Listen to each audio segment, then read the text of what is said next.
तो रिया चक्रवर्ती के खिलाफ नारकोटिक्स कंट्रोल ब्यूरो ने शिकंजा कस दिया है। उनके खिलाफ चार्जशीट दाखिल कर दी गई है। यह दावा किया गया है कि रिया चक्रवर्ती बहुत छोटी मात्रा में सुशांत सिंह राजपूत को गांजा सप्लाई करती थी। आपको याद होगा दोस्तों, शाहरुख खान के बेटे आर्यन खान के मामले में बुरी तरह से मुंह खानी पड़ी थी नारकोटिक्स कंट्रोल ब्यूरो को। समीर वानखेड़े के नेतृत्व में नारकोटिक्स कंट्रोल ब्यूरो इस कदर बदनाम हुआ था कि अदालत ने उन्हें लताड़ लगाई थी और बाद में नारकोटिक्स कंट्रोल ब्यूरो की खुद की रिपोर्ट आई थी कि आर्यन खान का कोई गुनाह नहीं है। और दावा क्या क्या किया गया था? सबसे बड़ा दावा कि आर्यन खान के ताल्लुकात इंटरनेशनल ड्रग कार्टेल्स के साथ हैं। शाहरुख खान का बेटा रोजी रोटी कमाने के लिए इंटरनेशनल ड्रग कार्टेल्स के साथ रिश्ते रखता है। अब दोस्तों वो फंसा रहे हैं रिया चक्रवर्ती को। रिया चक्रवर्ती साफ तौर पर कह रही है, उनका कहना है कि ये सब एक विच हंट है, यानी कि उन्हें टारगेट करने के अलावा कुछ नहीं। मगर मैं आपके सामने कुछ और कहना चाहता हूं। गुजरात का मुंद्रा पोर्ट, एक और खबर कल आई है मगर उसकी खबर कहीं पर उसकी चर्चा नहीं है। हिंदू में, सिर्फ हिंदू में उसकी चर्चा है। और द हिंदू की खबर क्या कहती है आपकी स्क्रीन पर? पुलिस ने गुजरात के मुंद्रा पोर्ट में 75 किलोग्राम हेरोइन बरामद किया है। 75 किलोग्राम, कहां 1 या 2 ग्राम गांजा और यहां पर 75 किलोग्राम। और इसको लेकर कहीं शोर नहीं, कहीं चर्चा नहीं। सबसे पहले मैं आपको बतला दूं कि गुजरात के मुंद्रा पोर्ट्स पर जो मालिकाना हक है वो प्रधानमंत्री नरेंद्र मोदी के खास दोस्त गौतम अडानी का है। और मैं आपको स्पष्ट कर दूं कि मेरा यह कहने का कतई अर्थ नहीं है कि इस ड्रग्स बरामदगी में किसी भी तरह से उनका हाथ है। मैं यही बतलाना चाहता हूं कि एक के बाद एक गुजरात के अंदर ड्रग्स के मामले आ रहे हैं, बड़ी बड़ी बरामदगियां आ रही हैं जो मैं आपको बतलाने वाला हूं आगे जाके, मगर मीडिया इस पर चूं तक नहीं कर रहा है। क्यों? क्योंकि मामला गुजरात का है, क्योंकि मामला प्रधानमंत्री नरेंद्र मोदी की कर्मभूमि जन्मभूमि का है। मगर सबसे पहले मैं आपको बतलाना चाहूंगा कि रिया चक्रवर्ती के मामले में दरअसल नारकोटिक्स कंट्रोल ब्यूरो कह क्या रहा है, जो आपके स्क्रीन पर आ रहा है। एनडीटीवी की खबर, रिया चक्रवर्ती गांजा लेकर सुशांत सिंह राजपूत को दिया करती थी। यह बात उन्होंने अपने चार्जशीट में आरोप के तहत लगाया है। रिपोर्ट क्या कहती है मैं आपको पढ़ के सुनाना चाहता हूं।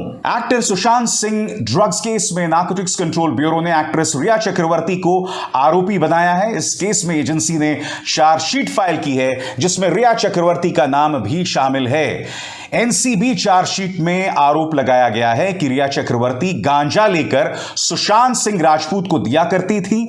रिया पर, अब इस बात पर गौर कीजिएगा जो आगे नारकोटिक्स कंट्रोल ब्यूरो कह रहा है, रिया पर थोड़ी मात्रा में गांजा खरीदने और खरीद को फाइनेंस करने का आरोप है। एजेंसी ने कहा कि रिया चक्रवर्ती ने गांजा खरीदा और सुशांत सिंह राजपूत तक पहुंचाया। उन्होंने दिवंगत एक्टर के बदले में कई बार गांजा खरीदने की पेमेंट की। इसके अलावा नारकोटिक्स कंट्रोल ब्यूरो अपनी चार्जशीट में और भी कुछ अहम बातें करता है जो आप पढ़ना चाहेंगे, जानना चाहेंगे। नारकोटिक्स कंट्रोल ब्यूरो ने चार्जशीट में कहा है, आरोपी नंबर 10 रिया चक्रवर्ती ने गांजा की कई डिलीवरी आरोपी नंबर 6 सैमुअल मिरांडा, आरोपी नंबर 7 शौविक चक्रवर्ती और आरोपी नंबर 8 दीपेश सावंत और अन्य से रिसीव की और उन्हें दिवंगत एक्टर सुशांत सिंह राजपूत को दी। और मार्च 2020 और सितंबर 2020 के बीच में शौविक और राजपूत के बदले में उन्हें डिलीवरी के लिए पेमेंट की, इसलिए वो आरोपी हैं।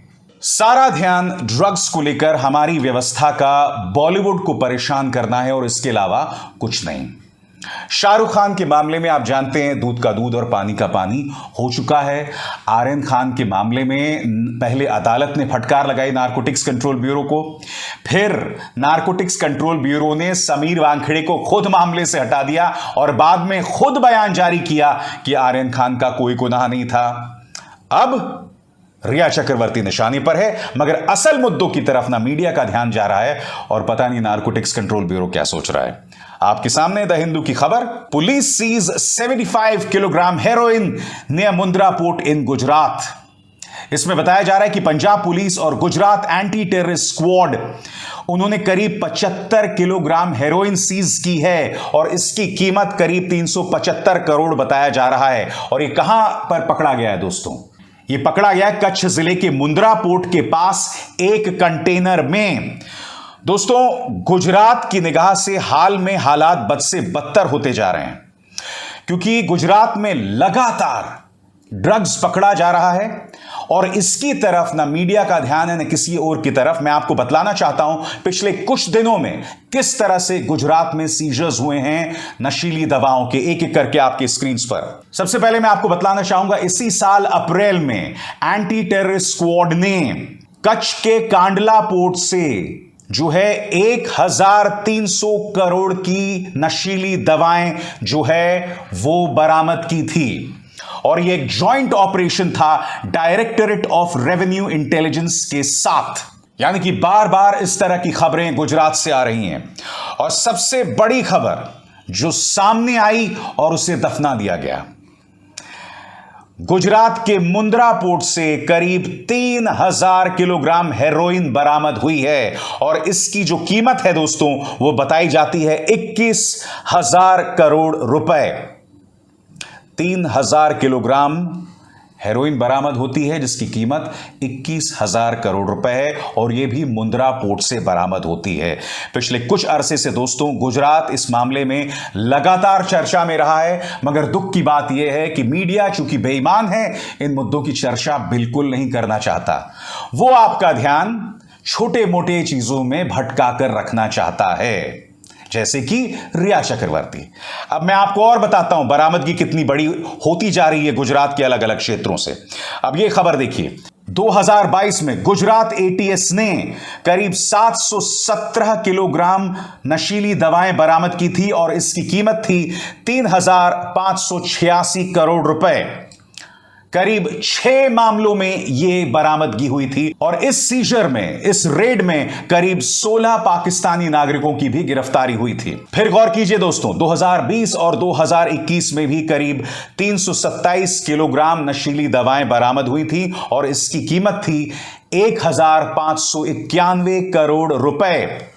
और यह भी एटीएस के एक ऑपरेशन के अंतर्गत जो है वो हुआ था और इसमें भी करीब 42 लोगों को गिरफ्तार किया गया था, जिसमें 12 पाकिस्तानी नागरिक थे। यानी कि पाकिस्तान ने हमारे देश पर गुजरात के रास्ते नार्को टेररिज्म जो है उसका युद्ध छेड़ दिया है। सीधा सा सवाल, क्या इस मुद्दे की तरफ लोगों का ध्यान है? बताइए, क्योंकि यहां तो पाकिस्तान सीधा नार्को टेररिज्म के जरिए हमारे देश पर हमला कर रहा है। क्या सिर्फ इन मुद्दों को नजरअंदाज किया जा रहा है क्योंकि यह प्रधानमंत्री नरेंद्र मोदी का गृह राज्य है? क्या यह इन मीडिया न्यूज चैनल्स की देशभक्ति है, राष्ट्रभक्ति है? क्या टीआरपी के लिए तो राष्ट्रवाद के नाम पर आपको धतूरा पेश किया जाता रहेगा, मगर जब इस तरह का ड्रग्स गुजरात में बरामद होगा तो खामोशी बनी रहेगी? बताइए बताइए। मैं आपको तमाम गुजरात की मिसालें देते रहा हूं, मगर किस मुद्दे के जरिए आपका ध्यान भटकाया जाएगा? रिया चक्रवर्ती। और उस मुद्दे में खुद एनसीबी कह रही है कि बहुत कम मात्रा में गांजा था, जो गुनाह है, मैं मना नहीं कर रहा हूं, मगर जैसे कि मैंने कहा, नारकोटिक्स कंट्रोल ब्यूरो की विश्वसनीयता आर्यन खान मामले के बाद लगभग खत्म होती जा रही है। और मैं कुछ और कहना चाहता हूं, जैसे मैंने कहा कि जो गुनाह है वो गुनाह है, जो क्राइम है सो क्राइम है, कार्रवाई होनी चाहिए, मगर जब असली मुद्दों की तरफ आप ध्यान नहीं देते हैं तब गुजरात में एक के बाद एक इस तरह से केसेस सामने उभर कर आते रहते हैं और आपका ध्यान उस तरफ नहीं जाता, क्योंकि इन चीजों की तरफ ध्यान खींचना ना मीडिया का काम है, ना एक पॉलिटिकल पार्टी की राजनीतिक हित में। अभिसार शर्मा को दीजिए इजाजत। नमस्कार। स्वतंत्र और आजाद पत्रकारिता का समर्थन कीजिए, सच में मेरा साथी बनिए। बहुत आसान है दोस्तों, इस ज्वाइन बटन को दबाइए और आपके सामने आएंगे ये 3 विकल्प, इनमें से एक चुनिए और सच के इस सफर में मेरा साथी बनिए।